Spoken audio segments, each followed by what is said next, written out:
ఈ గ్రామ సభ తీర్మానాలు చేయాలి అనేది చాలామంది కోరికది. పంచాయతీరాజ్ వ్యవస్థలో గ్రామ పంచాయతీల నుండి జిల్లా పరిషత్ వరకు పటిష్టంగా ఉన్నప్పుడే నిజంగా మనం అనుకున్న అభివృద్ధి సాధించగలుగుతాం. అందుకని దాంట్లో భాగంగానే ఆగస్టు 23 తారీఖున రాష్ట్ర వ్యాప్తంగా 13,326 గ్రామ పంచాయతీల్లో ఇప్పుడు ఇంతకుముందు ఎన్నడూ లేని విధంగా ఒకే రోజున గ్రామ సభలు నిర్వహిస్తూ ఉన్నాం. ఈ గ్రామ సభల్లో ఉపాధి హామీ పథకంలో ప్రతి కూలీ కుటుంబం సంవత్సరంలో 100 రోజులు పనిచేసే విధంగా అవగాహన కల్పించాలి.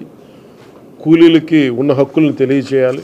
రైతులకు ఉపాధి హామీ పథకాన్ని సద్వినియోగం చేసుకోవడానికి సంబంధించిన పనుల వివరాలను గ్రామ సభల్లో ప్రతి ఒక్కరికి అర్థమయ్యే విధంగా తెలియజేయాలి.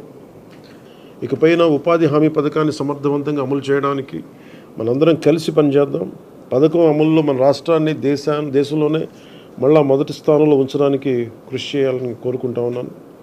గ్రామాలను అభివృద్ధి చేసే మహాత్మా గాంధీ గారి కళలాగా గ్రామ స్వరాజ్యాన్ని స్థాపించాలి, ఆ దిశగా అడుగులు వేయాలని చెప్పి మీరందరూ కలిసి మాకు సహాయ సహకారాలు ఇవ్వాలని మనస్ఫూర్తిగా